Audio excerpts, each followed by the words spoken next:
You think silence means nothing, but the truth is the exact opposite. His heart is never louder than when faced with her quiet. In that unspoken space, he hears the echo of every fear he has buried, every longing he has denied, and every weakness he cannot confess aloud. A woman's silence, when it comes from depth rather than apathy, becomes a mirror he cannot escape, revealing the shadows he would rather forget. And when she embodies that stillness not as weakness but as command, he feels both exposed and drawn closer, like a moth circling a flame he does not understand yet cannot leave. He tells himself her silence is distance, that she has turned away. Yet beneath his own words there is another voice whispering of danger, of secrets uncovered, because silence is not emptiness. It is presence distilled. It does not flatter his ego or soothe his fear of irrelevance. It confronts him with the truth that her world is not built around him, that she is whole even in absence. And that truth terrifies because it means he is replaceable, a visitor in her kingdom rather than its ruler. Her stillness awakens in him the shadow he resists, the part that hungers for control, for affirmation, for possession. But silence denies him those comforts. He cannot conquer what does not fight. He cannot charm what does not respond. He cannot dominate what does not engage. And so he begins to spiral, projecting his wounds onto her, accusing her in his thoughts of cruelty, coldness, manipulation. In reality, it is his own shadow lashing out, desperate not to be unmasked. The silent oracle stands in this archetypal place. She is not silence as in absence, but silence as in sanctuary. Her stillness is not passivity, but sovereignty. She speaks most powerfully by withholding, and in that withholding she reveals. Every man who encounters her feels his own unhealed fractures stirred awake. He might beg for validation, demand words, force conflict, anything to break the unbearable weight of her quiet. But she waits, she listens, and she lets him wrestle with the demons she never needed to name. For the woman, this is power misunderstood. She has been told silence makes her invisible, that voice is the only weapon, but voice without ground is noise. Silence, when chosen, is signal. It declares, I will not be defined by your projections. I will not soothe your fear at the cost of my center. I am whole without performance. In this way, her silence is not the absence of power, but its purest form. And in that realization, she begins to feel the ancient current of women before her who held mysteries not by speaking them, but by holding them in presence so strong it dissolved illusion. You have seen it before. A man unraveling in the quiet of a woman who does not chase, who does not plead, who does not need to be heard to be felt. He grows restless. He questions himself. He wonders what he did wrong, why she does not respond. He is haunted because her silence refuses to play into his script. And this haunting is his initiation. If he chooses to face it, he will confront the truth of his projections. If he resists, he will run from her as though from a shadow too dark to bear. But what about you? How often have you spoken to fill the void when silence itself would have spoken louder? How many times have you betrayed your own power by giving words to men who had not yet earned your truth? What would change if you stopped explaining, stopped apologizing, stopped cushioning the blow of your sovereignty? The question lingers, uncomfortable but liberating. Because silence is not the withdrawal of love, it is the sharpening of it. It cuts through illusion like a blade, leaving only what is real. A single image holds the red thread here. A closed book resting on a table, its pages hidden yet full of worlds. Her silence is that book. He aches to open it, to read, to know, but the cover remains shut. And in that space of not knowing, his imagination runs wild, his shadow rises, and his desire grows. The book does not chase the reader. It waits, sovereign and full, knowing that its worth lies not in begging to be read, but in the depths already written.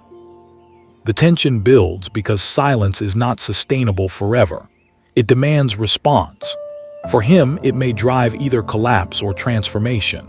For her, it demands trust, trust in herself, trust in the unseen, trust that her silence is not emptiness but truth.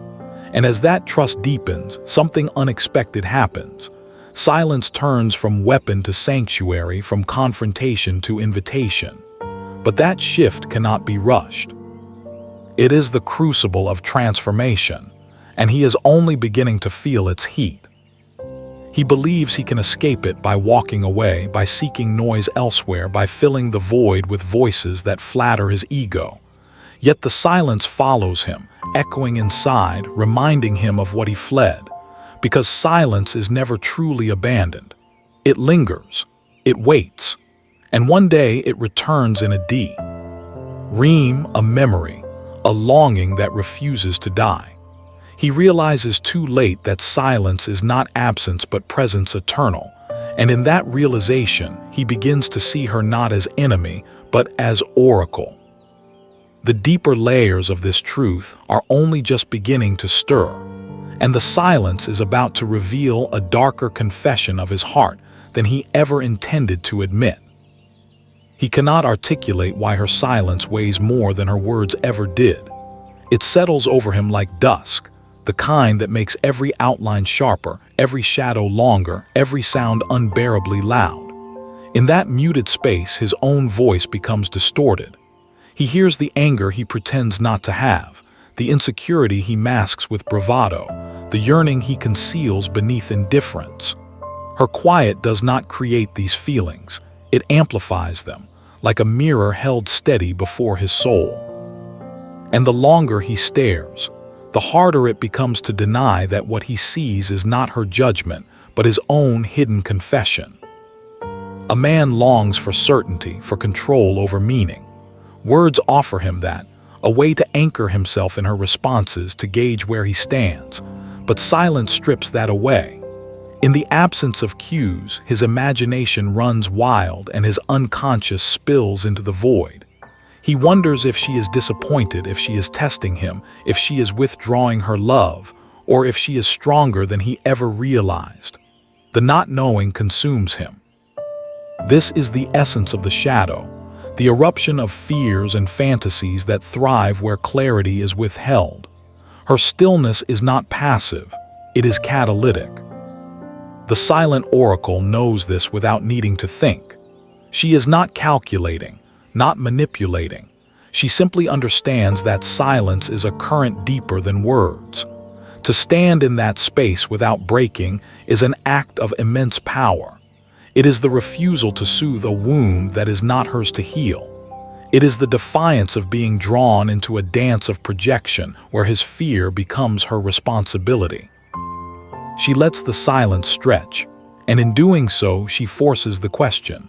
Will he collapse into his shadow, or will he rise to confront it? For him, the heart's confession is subtle but devastating. His bravado crumbles. His inner boy, needy, fearful, demanding, emerges. He realizes he does not only want her presence, he craves her acknowledgement, her validation, her confirmation that he is enough. Yet the silence denies him this comfort. And so, for the first time, he must sit with the ache of his own incompleteness. This is not the punishment he imagines, it is initiation. To endure silence without breaking is to meet the shadow face to face, and most men are not ready. And yet for her, this truth is liberation. To understand that she does not need to speak to hold power, that she does not need to justify, explain, or apologize is to step into her archetypal sovereignty. The oracle within her smiles at the realization. Words can be stolen, twisted, ignored, but silence cannot be taken. It is the one gift that remains hers, untouched and unyielding. When she offers silence, she is not withdrawing love, she is protecting her essence. She is demanding that he meet her not with ego, but with soul. You know this in your own bones. How often have you softened your silence with words to spare another's discomfort? How many times have you betrayed your own center by filling a void that was never yours to fill? The impulse to explain, to reassure, to smooth the edges, it is the inheritance of centuries. Yet what happens when you stop? When you allow silence to be the teacher? At first, there is fear. Fear that you will be misunderstood. fear that you will be abandoned, fear that your worth will dissolve if it is not spoken. But then comes the deeper realization. Your worth was never dependent on being explained. The red thread returns, the closed book on the table. He circles it, restless, desperate to know what lies within. He shakes it, he threatens to leave it untouched. He fantasizes about other books that might open more easily. Yet his eyes always return to the one that stays closed. The silence of its pages is unbearable precisely because it is full. He senses that once opened, it would reveal truths he is not ready to carry. And so, he both longs for and fears it, trapped in the paradox that defines his heart. Her silence does not diminish him, though he feels it does. It offers him a choice. He can flee from it, seeking comfort in women who soothe his shadow with words that mean little. Or he can return again and again until the silence breaks him open, until he confesses to himself what he has always avoided, that his hunger is not for her words but for his own wholeness. Her silence is the invitation, and his heart's confession is the price of entry. The moment she realizes this, everything changes. No longer does she fear that her silence will push him away. She knows that it will push away only what is weak, only what cannot stand in truth. What remains, if it remains, is purified. In silence, she does not lose love. She reveals its true shape. And the deeper she rests in this knowing, the more she embodies the oracle's archetypal mystery. She becomes untouchable not because she is distant, but because she is rooted in the one place he cannot control, the inner sanctuary. But the story does not end here. For silence, powerful as it is not static. It evolves, it transforms, it tests. And soon, the weight of that silence will demand not just endurance but surrender, forcing a revelation that neither expected but both secretly feared. The silence lingers like a storm on the horizon, heavy and charged. He cannot tell whether it promises destruction or renewal. Every attempt to rationalize it collapses because silence defies analysis. It is not a puzzle to solve but a presence to endure. The more he resists, the more his heart betrays itself. He dreams of her, hears her laughter in echoes of memory, feels her absence even when surrounded by noise. The truth presses closer. What he misses is not her words, but the mirror her silence forces him to face. In that mirror, his shadow speaks. It whispers of inadequacy, of jealousy, of the terror of being unseen. It reminds him of the mother who did not comfort, the lover who withheld, the friend who abandoned. Her silence awakens all of these ghosts, and he blames her for summoning them. Yet they were always there, sleeping inside him. This is why her quiet feels unbearable. It does not create wounds, it unmasks them. And when he accuses her of cruelty, he is naming not her essence but his own denial. The oracle does not flinch. She knows the weight of his projections, and she does not need to defend herself against them. Defense would drag her into his storm. Instead, she stands unmoved, not out of indifference but out of clarity. She has walked this inner terrain before. She has known the temptation to ease his ache by breaking the silence, by offering words that would calm the shadow for a moment. But she has also learned the cost. Every time she does, she teaches him dependence on her voice rather than his own reckoning. And so she holds. Her silence becomes a threshold. To cross it, he must meet himself. He must confess that his need is not for her approval but for his own self-acceptance. He must stop begging for a key to her mystery and instead find the door within himself that has always been locked. This is the alchemy silence offers. It turns longing inward, transforming it from demand into self-discovery. Yet few men dare to endure long enough to find that treasure. Most flee, calling her cold, labeling her distant, never realizing that the silence they cursed was the very medicine they needed. You, too, have felt the weight of being misunderstood in silence. Perhaps you have been told you are difficult, mysterious, withholding. Perhaps others have accused you of arrogance when you were simply listening, of cruelty when you were simply conserving your energy. The world often demands that women speak to justify, to soften, to make themselves palatable. But the archetype of the silent oracle does not yield to that demand. Her gift is the reminder that silence is not absence but essence. That in her quiet she is not vanishing, she is becoming unshakable. Imagine this image, a candle in a dark cathedral. It does not cry out to be noticed, it does not explain its light, it simply burns. The silence around it amplifies the glow. The man who enters may scoff at its smallness, may curse its stillness, but eventually his eyes adjust, and he sees the vast architecture revealed by that one flame. This is her silence. It is not the flame that speaks, it is the shadows it casts, the revelations it makes possible. He is confronted not with her words, but with his own blindness. And yet silence is not eternal punishment. It is a passage. For the woman, holding it is an act of profound courage. To resist the impulse to explain is to resist centuries of conditioning. To choose silence is to risk being misunderstood, misjudged, even abandoned. But in that risk lies freedom. Because if someone leaves when you honor your silence, then their presence was never rooted in truth. If they stay, it is because they are willing to meet you in the depth where words are no longer needed. This is the micro-action hidden within the lesson. The next time you feel the pull to explain yourself to soothe another's discomfort, pause. Let the silence stretch. Notice the urge to fill it, and instead of obeying, ask yourself, what is revealed if I wait? You may discover that silence itself answers the question, that the other person reveals more in the space than they ever would in conversation. You may also discover your own strength, that you can hold tension without collapsing, that you are not responsible for fixing what others fear. The red thread, the closed book, returns again. He circles it still, but now something shifts. Instead of prying at the cover, E sits before it, waiting.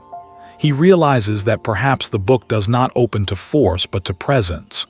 Perhaps the silence of its pages is not refusal but invitation. And in this shift, his heart softens. His confession begins to take form. It was never about her withholding. It was about his inability to rest in what could not be controlled. And just as the first rays of dawn break after the longest night, a new truth emerges. Silence, once unbearable, begins to feel sacred. It is no longer the absence of her love, but the presence of her essence. He realizes that what he feared was loss was actually the doorway to something deeper. Yet this realization is fragile, and the test is not complete. Because silence, once entered, does not simply end. It transforms into the crucible of the soul. And what comes next will demand even more surrender. The crucible of silence burns hotter the longer he remains within it. At first, he thought it was a void to escape, then a riddle to solve, but now he sees it as a fire that consumes everything false. His excuses, his performances, his masks, one by one they disintegrate under its heat. What is left unsettles him, a raw, unpolished heart he has spent years concealing. Her silence has not destroyed him, it has stripped him down to what he truly is. And the confession rising within him is not meant for her ears, but for his own. He admits finally that his worth has always been fragile, built on others' responses, sustained by external affirmation. He admits that when she withheld words, it was not cruelty, it was honesty. She would not participate in the theater where he begged to be reassured, where his fear dressed itself as charm, where his longing disguised itself as control. Her silence revealed the hollow echo beneath. It is this realization, painful and liberating, that begins to reshape him. Because only by facing the emptiness can he begin to fill it with something real. The oracle knows this transformation is his alone to claim. She cannot walk the path for him. All she can do is guard her silence as a sacred vessel, knowing that if he chooses to endure it, he will emerge changed. If he does not, his rejection will not wound her. For she understands that silence, like a temple, welcomes only those prepared to kneel before its threshold. And in this way, she is untouchable, not because she is distant, but because she refuses to betray her essence for the comfort of another. This stance is not easy. She feels the pull too. The urge to explain, to reassure, to prove her love in words. The fear that he will misinterpret her silence as indifference gnaws at her edges. Yet she chooses to remain, to trust the deeper current. This is the paradox of the oracle. Her silence demands more courage from her than from him. It is she who must risk being misunderstood, abandoned, vilified. It is she who must hold the line when everything in her longs to reach out. But it is in that holding that she finds her truest strength. For you, this is the test as well, to trust your silence, to know that your worth does not dissolve when unspoken, to believe that your love does not require constant proof, that your power is not diminished by restraint. This trust is the gateway to sovereignty. It is the recognition that you are not here to carry another's shadow, that their discomfort in the face of your silence is their initiation, not your burden. And when you embody this, you do not lose love, you refine it. What remains after silence is what was always meant to stay. The red thread, the closed book, glimmers again. Something has changed. He no longer claws at its cover. He sits hands still, gaze steady. For the first time, he respects the book as it is, closed, sovereign, complete. The desire to own its secrets softens into reverence. He sees that its worth does not depend on being opened. Its value lies in its fullness, whether or not he is granted entry. And in this shift, his heart releases its demand. His confession takes its final shape. He does not love her because she fills his void. He loves her because her silence revealed it. This is the hidden power of the oracle archetype. She is not a muse who feeds ego, nor a shadowed flame who burns through rage, nor a priestess who reveals truths in ritual. She is the silence that strips illusions bare. She is the space where false selves collapse. She is the woman who teaches not by speaking, but by refusing to betray her own essence. And in this refusal, she gives the greatest gift. She forces others to confront themselves. But silence does not end in isolation. Once endured, it transforms into communion. For the man who survives the crucible, who dares to meet himself in her stillness, silence becomes intimacy. Not the intimacy of constant chatter, but the intimacy of presence. The ability to sit together without words and feel no lack, no ache, no fear. The ability to know that love is not proven in explanation, but in being. This is the ultimate confession of his heart. That what he longed for was never her words, but her presence unshaken. And yet the journey does not close here. Because silence, once sacred, must eventually give way to voice, but not the voice that begs or explains. A different voice, born of wholeness, waits to be spoken. The silence has purified the heart, but what it reveals next will alter both of them forever. When silence has burned away the masks, something unexpected begins to stir. It is not noise rushing in to fill the void, but a voice, low, steady, undeniable. Not hers, not yet, but his. For the first time, he speaks without performance. The words fall heavy, stripped of ornament, confessions born from the ashes of pride. He admits the fear of not being enough. He admits the hunger for validation that no woman's devotion could satisfy. He admits the aching truth that he has always sought to be chosen, yet never chose himself. The silence has pressed this truth from him like wine from grapes, crushing until only essence remains. And she, the oracle, listens without rushing to soften the blow. She does not reach to cradle his wounds, nor does she bask in his vulnerability as triumph. She holds her silence even now, for she knows the power of not interrupting his reckoning. To answer too quickly would rob the confession of its gravity. So she waits, and in that waiting, his words deepen. They grow more honest, less guarded, until he begins to touch something sacred, an awareness that his love for her was never about her alone, but about the wholeness she mirrored back to him. This is the paradox of the archetypal feminine. She does not conquer by force nor persuade by argument. She transforms by evoking. Her silence was not an act of distance, but a crucible in which his ego dissolved. The man who emerges is not the same as the one who entered. He no longer clings to her as savior. He no longer begs her for certainty. Instead, he begins to see that the love he offers must flow from his own center, not from desperation. In this way, the oracle does not give him answers. She awakens his capacity to answer himself. You have felt echoes of this in your own life. The moment when you realized that speaking would have diminished your truth. The moment when your restraint allowed another to meet their own weakness.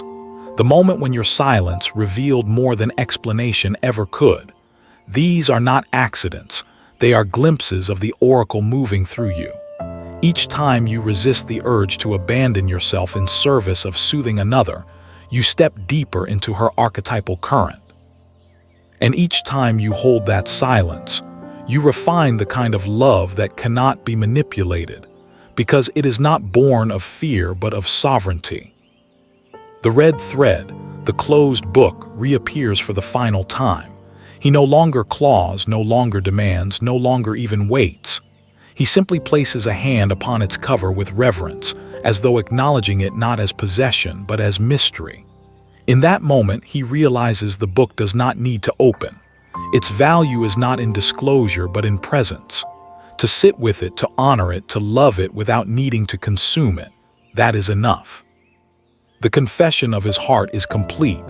What he feared in her silence was never her rejection, but his own inability to sit in reverence. And now, at last, he can. And she, the woman who has carried the weight of silence, feels the shift. Her choice to remain unshaken has not only preserved her essence, it has transformed the field around her. She is no longer burdened by the need to explain. She is no longer afraid that her silence will cost her love. She has discovered the truth. Silence filters. It does not chase, it does not cling, it does not plead. It reveals what was always true. Those who cannot withstand it will vanish.